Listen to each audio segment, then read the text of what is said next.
Oh, I'm jealous. Anyway, here we go. Here we go.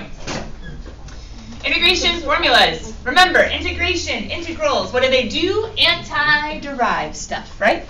Anti-derivatives. So what you wrote down before this chart should have been... Review. Yeah, the review is green because from yesterday we saw the integral sign. We saw that you're taking the integral of... Now, okay, you could think about whatever's inside the integral as the derivative of something, and that something is called the antiderivative, the solution we're trying to find. But technically, it's going to look more like this in the sense of that you're just giving or given an integral of some function, and you have to realize, hey, that guy is a derivative of who is his original. Let's anti-derive. Let's go backwards. Let's undo. And so all of this is how to take derivatives, and all of these are how to go back. Some very, very, very particular ones as far as maybe starring in your notes because you're going to be using them again and again. They're all on forever card number 30. Remember definition of antiderivative, forever number 29 if you didn't write it down yesterday. But forever number 30. I think most of these will be somewhat common knowledge once we practice it a few times, but this guy can sometimes be confusing. The integral of a constant is a constant times x. That one's kind of a little weird because you don't see the x, but he comes in. But that's because the derivative of any constant times x is just the constant. I think the rest of these should be fairly intuitive, except the power rule. That one's one that some of you might just want to memorize. There is this little exception, and we'll see why in just a little bit. And then the trig. Yay. How well do you need to know your trig derivatives to be able to integrate? Very well. Very well, because you have to be able to go backwards. You have to see a secant squared and be like, he's a derivative of, oh, that's right, he comes from tangent, right? Or see a secant tangent and know he comes from secant. But not only is it important to know them really, really well so you can go backwards, but also signs, S-I-G-N-S, positives and negatives. What's going to be a little tricky? These two. Why? You're used to the derivative of any C function, any co-function having a negative, right? Hopefully. What's tricky is, oh, hey, wait, integral of C should have a negative. Okay, cool. Integral of C should have a negative. Okay, cool. Integral of S should have a negative? A little tricky. Because if you've gotten really, really good at derivative of sine is positive cosine, derivative of cosine is negative sine, now you have to see a sine and think it has to come back to a negative.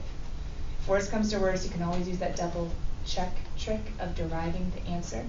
Because if you get a cosine, derivative of cosine is a negative sine, oh yeah, that's right, it needs a negative. Derivative of sine is a positive cosine, oh yeah, it doesn't need a negative. These two are going to trick you a little bit as far as when to be positive, when to be negative. Integral of e to the u is e to the u, sorry, e to the x is e to the x, that one's pretty basic. But these two are also going to be tricky. Because this one, whenever you take the derivative of a b to the or an a to the, there's different ways of showing it, to the x, you usually have a boo, you have the a to the x and an ln of a, but whenever we have a constant that will come out of a derivative, we need to divide so it cancels. So whenever we would have a constant that comes out of a derivative, we need to divide so it will cancel. It's very similar to the power rule, this guy, but you just don't have this one memorized as well. And then this one, well, this is the reason that we need to say the power rule is always good unless the power is -1. Because if the power is -1, it's a 1 over x, who specifically comes from ln. It's okay. We're going to practice. We're going to get them down. You guys are going to write them in a forever card, and we're going to go from there. But let's save this page for right now. Not because it's not important, but just because it's more of a conceptual kind of behind-the-scenes sort of thing. I'd rather us play with integrals for a bit, okay? Let me put them down. Let me put them down here. That's a pretty good natural spot. Okay. Yesterday, we ended with this dude. How did I get 5 halves as the power of the antiderivative? I did things to a thing, that's great. How did I get 5 halves as a power of the antiderivative? I did the rule, the power rule, and if you subtract 1 to get to a derivative, how do you go back? Add 1. So what's 3 over 2 plus, remember how we were changing 1 to be whatever fraction we needed, right? So adding 1, we add 2 over 2, we get 5 halves, but if we get 5 halves, the derivative would say bring them down, and there was nothing there. So what had to happen to the 5 halves? It had to have a constant that would cancel and reduce it away. So when you divide by n plus 1, you're dividing by 5 halves, which means you're multiplying by the reciprocal. Now how do you check any antiderivative? To make sure we're right. Yeah, so bring down the 5 halves. Oh, subtract 1, subtract 2 over 2. Dun, dun, dun, dun. Oh, and derivative of any constant is 0. Dun, dun, dun, dun, dun, dun. So, we have these rules. We've written them down. Let's play. Ready, set? Play. Play. Play. And hopefully you're like 3 times something. 3 is just a constant. 3 is just a k. That gets to stick around. 3 is just a constant. 3 is just a k. So just write the 3. Don't stress about him. If you want, you can even rewrite the integral. Don't you? If you want to be super technical. How did we get there?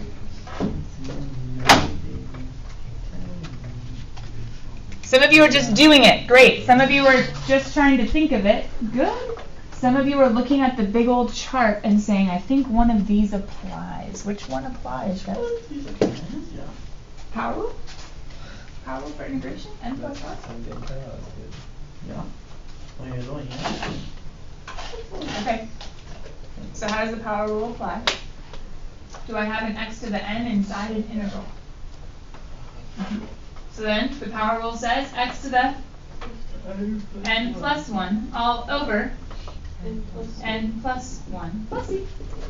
See what I mean? It's the u prime of this semester. So what's my new power of x? 15. Because 15 comes down, becomes 14. Oh yeah, that works. But wait, the 15 has to come down and go away. Oh, there must have been a 15 waiting for him. But wait, 3 over 15 reduces. Oh, yeah, because the 15 could come down and 15 over 5 is 3. Got it. What did I just do? Anti-derived, and I checked to make sure it was good.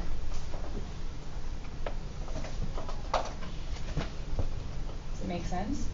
Did you take a derivative to make sure it makes sense? Yes.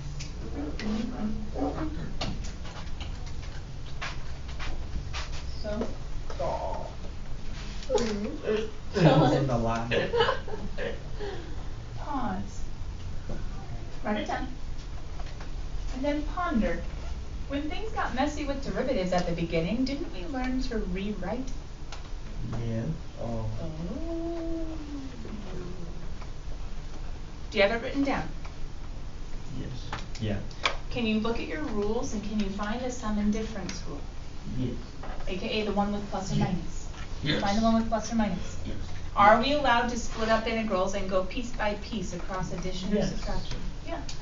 So can I rewrite this as an integral of a square root of x minus an integral of, wait a minute, where's the 3? This side. Can you go find the rule that has a k inside the integral 1 second and outside the integral the next? Okay. The integral of k f of x dx equals k integral of. Do you see how we can pull constants out? So I can take the integral of 3 sine of x. I can bring the 3 out and say, well, you're great and all. You're going to be a part of my answer, but I need to look at you. Why haven't I written the square root of x? You want x to the 1/2. Because I'm going to write it x to the 1/2. Go. Now use your rules. Go. I have an x to the n first inside an integral, and then I have a sign next inside an integral.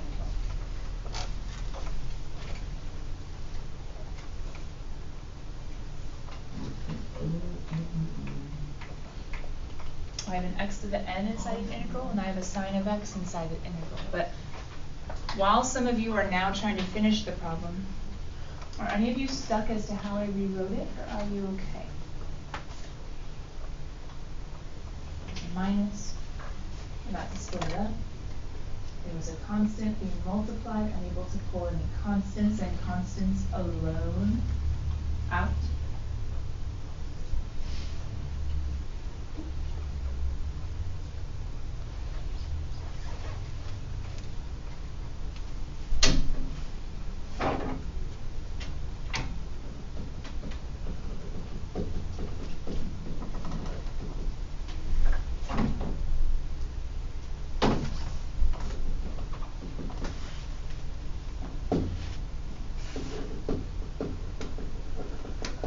What'd you find for the integral of sine of x? Negative cosine. Okay.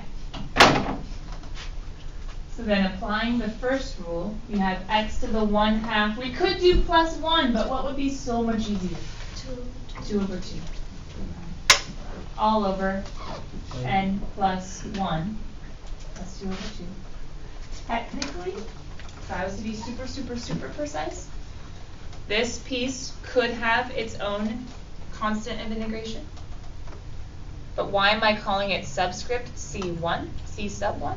Because He gets 1 and he gets 1 too, and they might be different ones. So, okay, fine. Minus 3 times, the integral of sine is negative cosine, plus his own C2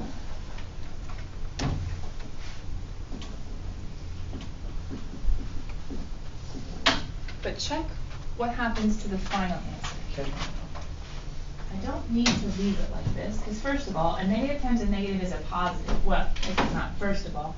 First of all, 1/2 plus 2/2 is 3/2. X to the 3/2 all over 3/2. Oh, that's gross. Can't I just make that 2/3? X to the 3/2. Do you see how with fractions we might come up with this whole like, hey, just multiplied by its reciprocal? Yeah. X to the n plus 1 times the reciprocal of n plus 1. The reciprocal of the new power. It's kind of like a shortcut, which is kind of nice. Then I have my plus C1. I can distribute, that was times, a negative is a positive. Some of you might have jumped straight here being like, hey, a negative 3 sine of x would have come from a positive 3 cosine of x. Bless you. Bless you. But wait a minute, now I have this, ew. Why am I just going to take the function part of the antiderivative and the function part of the antiderivative and just put one big ol' plus c at the end? Even though a second ago I was showing you, I guess we could do a c for him and a c for him. How did I make a c1 minus a 3c2 become a new plus c? Kyle? Because the c is all going to be just a member. It's going to combine to become a higher or lower. It's indicative of all numbers, and all numbers times a negative 3, and all numbers plus all numbers is going to be all numbers. C is more just like holding a space. And so, even though in this one problem, this one time, literally one time, and that's it, I went ahead and split this up and gave each of them individual constants of integrations and showed you if you did ever accidentally try to do that, you'd have all these little baby arbitrary constants that basically combine to be a C3. We just don't call it that. We just say, whatever, it's plus C. But technically, do you see how this was one function to begin with? It's going to have one inside derivative with one constant of integration at the end. So this one time, I showed you, okay, fine, he can have his own, okay, fine, he can have his own. But from here on out, I'm just going to take the antiderivatives piece by piece and put a plus c at the end. Does that kind of make sense? Let's play some more. Whew, it feels like derivatives all over again. I'm getting a little harder, a little harder, a little harder. How could we rewrite, think as you're writing, rewrite this to fit into the basic rules? And if you want, peek at all your rules and ask yourself the question, is there a quotient rule backwards? No. Not in that chart. Is there a product rule backwards?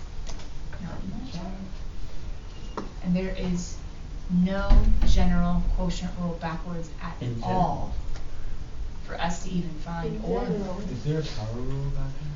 and then power rule, yeah, that's our n+1 over n+1 thing. Oh, yeah. But product rule, there is kind of a backwards that is not very obvious, and you don't learn it until CalcB C.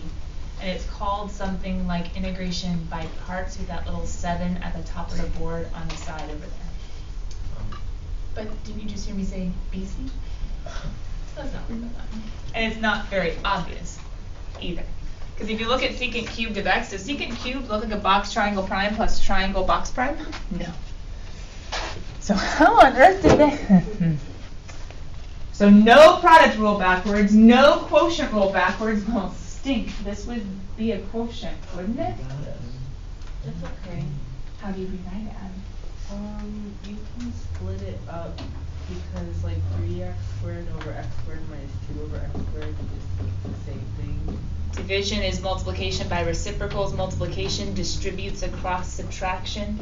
Yes, we can split it up. Reduce the 3x squared and x squared. Good terminology. Reducing. And then you can integrate separately. You can integrate separately with rewriting. To x negative. Do you see how some of our derivative rewriting skills might get used with integration? Yep. Good.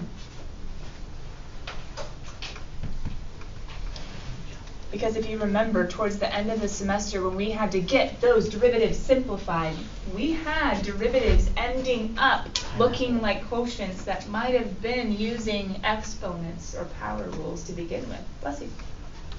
Pineapple. No. That's just, I know, I'm sorry. Now, Adam said we can split it up. Can we split it up? Okay, fine. Yes. Good. You know. And if it's helpful, you can still do that. But if you get more and more used to integration, you might start trying to just start tackling the antiderivatives in this form without splitting up. Like in my head, I would have started going back here instead of rewriting, but it's okay, we can rewrite. Wait, why didn't I pull out the 3? Well, if you pull out the 3, what's left? 1. A 1? 0. Isn't there a rule in your chart that has to do with having an integral of just a constant? They call it K. Just a constant? That becomes x. Yeah. It becomes a constant with an x. So if I pulled out the 3, it'd be 3 times 1x, or just make it 3x. Either way. Remember, he has his own plus c, but whatever. It's going to go at the end. We're good. It's whatever. It's what it is, guys. Got it. Negative 2. X to the? What do I do with that power? Add 1. X to the n+1 over n+1? You'll get faster at it. Good. You'll get faster Good, at it. Anakin. Good. You'll start doing it a little more naturally. But for right now, we can show the work. Give him. Give him that. Oh dear. Jedi way. 3x. Wait, what's negative 2 plus 1? Isn't it just negative 1? Yeah. 1 over x. Oh. So it'd be negative 2 over negative 1, which is positive 2. Kyle just reminded us that x to the negative 1 is an over. Is this right? Yes. Could they write it differently? Yes. Yes. Could they decide they just want to get, I don't know, like a common denominator or something? Sure. I don't know. So, this one is one variation, but couldn't this one be another variation? Here's something nice for you guys to know. They will never pull a C in, like a common denominator or some other crazy like transformation trying to make it look simpler, simplifying. They will never pull the plus C in unless the C is stuck and can't go anywhere. And you won't see that until we do basically like implicit differentiation backwards. sort of thing. Solving differential equations, you have to integrate both sides, and it takes work on both sides. Right now, we're just solving a single integral, not like a integral equation. But anyway. Implicit integration? There's something called multivariable calculus, which is a little bit more like implicit backwards. I'm just talking about what if both sides are messy, and so you need to do work integrating both sides, not just one. But that's coming much later. And you have to do both sides, then you kind of have like a c on one side, a c on another, and sometimes the c gets stuck like inside an exponential or a log or a division or a square root or something.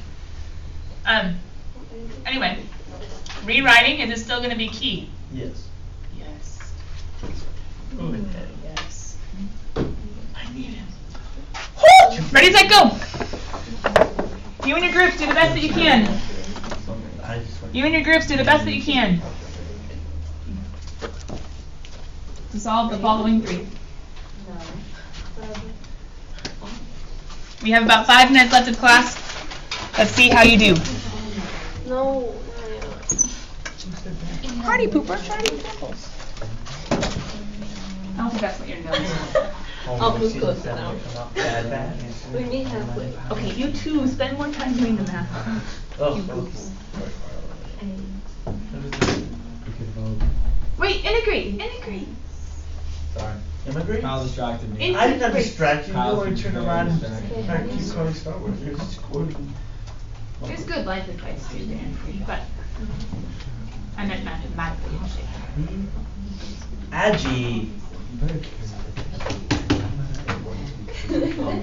If we finish early, I'll let you go early. These 3 examples. No, you're not. I put the answers up too. Dang, Abby. Abby, what are you doing? Toxic. Toxic president. Hashtag. You guys, I'm trying to let you go early, and then I can go to the restroom because I didn't have time before school started. Let's go. Yes, it's a little selfish.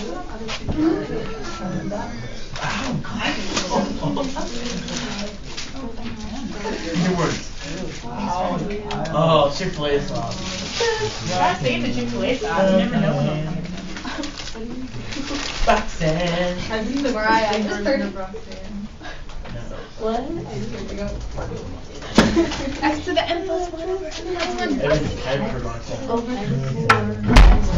Over 4. Me, come So please. 1 over 4 plus the 4. Alexa. Times. Plus 1/2.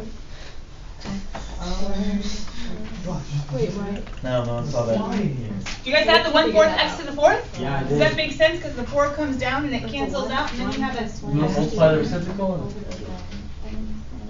This is like completely throwing off Oh, because I 'cause feel like the I'm having to exponents. derive near one of these tests. I'm gonna get so confused. I'm gonna be like, wait a minute. But hopefully you'll be deriving to check, and so you're kind of like doing both at the same time. But yeah, your brain has to get used to going a different direction. I'm gonna forget that I feel. Me too. But plus C. Don't worry. Before any forever quiz, I do something like make sure that you see that everything is there and that you Oh, and that your it is. answer. That's the answer. I mean, the grammar might be a little bit off, but I'll be definitely emphasizing C. What'd you guys get for the next piece? 1 over 2, x squared. Good. Not yet. It's 5x. Because the derivative of 5 is 0, but the integral of 5 would come from a X. 5x Plus plus. C. ¿Dónde está Joe? Double check. Come on. Double check. It's By right. deriving. And it works, right? By deriving? Yeah, because you can bring down the Don't 4. freaking derive, man. See it? You can bring down the 4 and then x cubed. Yeah. Bring down the Okay, 2, okay. x to the 1, and then 5x is 5. Derivative of c zero. is. Now I have to work that. Right. Now I'm the bad You guy. got What's bad for? Oh, I gave you trig next. Tangle. Where does the secant Oh, squared come from? Tangent. Are you sure? Yeah. Yeah, we're pretty sure. Okay. Now, you have 2 questions on this one. It could be where does a negative cosecant cotangent come from, or minus where would a positive cosecant cotangent come from? Either one will get you to the same answer. Uh, Either where does a cosecant? negative one come from, or where does minus a positive one come from? Dude, cosecant? He comes from cosecant, and the integral says if you're looking at him as a positive, I need a negative, so a negative, negative. Or you could have just said, oh, it has a negative, whatever, it's a positive. Either way, you end up with a positive.